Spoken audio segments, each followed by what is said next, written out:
এনসিপির পদযাত্রা কিংবা সমাবেশকে ঘিরে পুরো গোপালগঞ্জ থমথমে অবস্থায় রয়েছে এবং সকাল থেকেই আমরা জানি যে তুমুল একটা উত্তেজনাপূর্ণ পরিবেশের মধ্যে পুরো গোপালগঞ্জের সার্বিক পরিবেশ। সবশেষ যে খবরটি আমরা পেয়েছি, আপনারা হয়তো অনেকেই জেনেছেন, গোপালগঞ্জ সদর উপজেলার পৌর মার্কেটের পাশে এনসিপির যে সমাবেশ স্থল ছিল বা মঞ্চ তৈরি করা হয়েছিল সমাবেশের জন্য, সেই সমাবেশে জয় বাংলা স্লোগান দিয়ে আওয়ামী লীগের নেতাকর্মীরা হামলা চালিয়েছেন। মঞ্চে থাকা মাইক, সাউন্ড বক্স, চেয়ার সব কিছু ভাঙচুর করা হয়েছে এবং বিভিন্ন পয়েন্টে আওয়ামী লীগের শত শত, কোথাও কোথাও শত শত, কোথাও কোথাও হাজার হাজার নেতাকর্মী অবস্থান করছে। তারা স্লোগান তুলছে, ৭১-এর হাতিয়ার গর্জে উঠুক আরেকবার, তুমি কে আমি কে বাঙালি বাঙালি। এবং এটুকু বলে রাখি যে ৫ আগস্টের পরে গোপালগঞ্জে এই পরিমাণ আওয়ামী লীগের নেতাকর্মীর উপস্থিতি সম্ভবত এই প্রথম। ৫ আগস্টের পর এর আগে এই পরিমাণ নেতাকর্মী প্রকাশ্যে দেখা যায়নি। যদিও আওয়ামী লীগের রাজনৈতিক কার্যক্রমে এই মুহূর্তে নিষিদ্ধ অবস্থা রয়েছে, এখন যারা মিছিল করছে বা রাস্তা অবরোধ করে রেখেছে।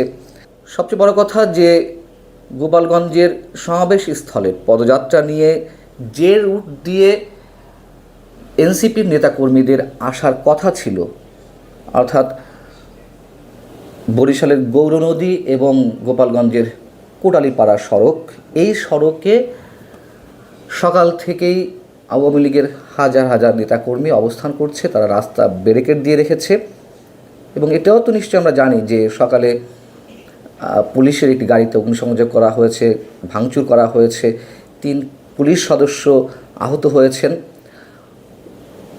ওই গাড়ি বা গাড়িতে হামলার বিষয়টি দেখার জন্য গোপালগঞ্জের ইউএনও, সদর উপজেলার সম্ভবত ইউএনও, তিনি যখন বিষয়টি দেখার জন্য যাচ্ছিলেন, তার গাড়ির সামনেও ব্যারিকেড সৃষ্টি করা হয় গাছ ফেলে এবং তার গাড়িতেও হামলা করা হয়, ভাঙচুর করা হয়। এই অবস্থায় এসে আওয়ামী লীগের নেতাকর্মীরা যেটা বলছেন যে কোনো অবস্থাতেই এনসিপির পদযাত্রা গোপালগঞ্জে হতে দেওয়া হবে না বা তাদেরকে সমাবেশ করতে দেওয়া হবে না। এদিকে আবার এনসিপির নেতাকর্মীরা যেটা বলছেন যে তারা যে কোনো মূল্যে তারা তাদের কর্মসূচি পালন করবে। সব কিছু মিলে একটা টান টান উত্তেজনা, আর উত্তেজনার খানিকটা বহিঃপ্রকাশ তো দেখা গেছেই। এবং এই উত্তেজনার কেন সৃষ্টি হলো, এর আগেও আমরা অনেকেই মন্তব্য করেছি যে এনসিপির পদযাত্রা কিংবা সমাবেশ যে কোনো জায়গায় করার অধিকার রয়েছে, কিন্তু এই উত্তেজনাটা কারা সৃষ্টি করলো? কি দরকার ছিল উস্কানি দেওয়ার যে মার্চ টু গোপালগঞ্জ পদযাত্রা না বলে অন্য সব জায়গায় যেহেতু পদযাত্রা শব্দটা ইউজ করা হচ্ছে প্রত্যেক জেলায়, সেখানে গোপালগঞ্জের ক্ষেত্রে মার্চ টু গোপালগঞ্জ করা হলো? কোনো প্রয়োজন নেই, কোনো প্রয়োজন ছিল না। এবং যে চরম বিভক্তি এই মুহূর্তে পুরো বাংলাদেশে দেখা যাচ্ছে শেখ হাসিনার চলে যাওয়ার পর বা তার শাসন ব্যবস্থার অবসানের পর, এরকম বিভক্তি সম্ভবত স্বাধীন বাংলাদেশে এর আগে দেখা যায়নি। এদিকে আরও যে ঘটনাটি ঘটেছে, নির্বাচন কমিশনের ওয়েবসাইট থেকে নিবন্ধন স্থগিত দল, আওয়ামী লীগের নিবন্ধন এর মধ্যে স্থগিত করা হয়েছে। আওয়ামী লীগের যে প্রতীক ছিল নৌকা, সেটি সরিয়ে ফেলা হয়েছে। এটিও আরও একটা তুমুল বিতর্কের সৃষ্টি করা হলো। কেন নৌকা প্রতীক সরিয়ে ফেলা হয়েছে, এই প্রশ্নের জবাবে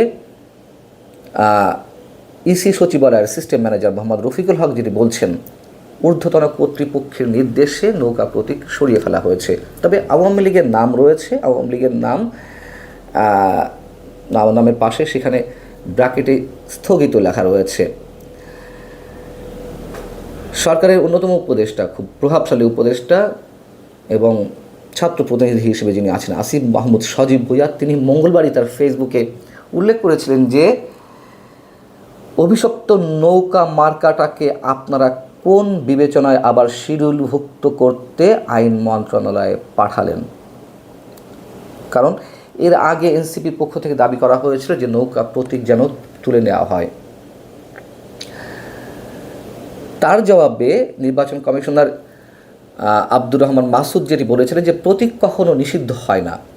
নৌকা প্রতীক তো একটা পার্টির জন্য বরাদ্দ দেওয়া হয়েছে। প্রতীক তো নির্বাচন কমিশনের, দলটির নামে যখন অ্যালটমেন্ট বা অ্যালোকেশন করা হয়েছে, দল তো বাতিল হয়নি, পার্টি তো আছে। পার্টি যদিও বাতিল হয়, প্রতীক তো বাতিল হবে না। এই যখন স্পষ্ট মেসেজ ছিল নির্বাচন কমিশনের, তখন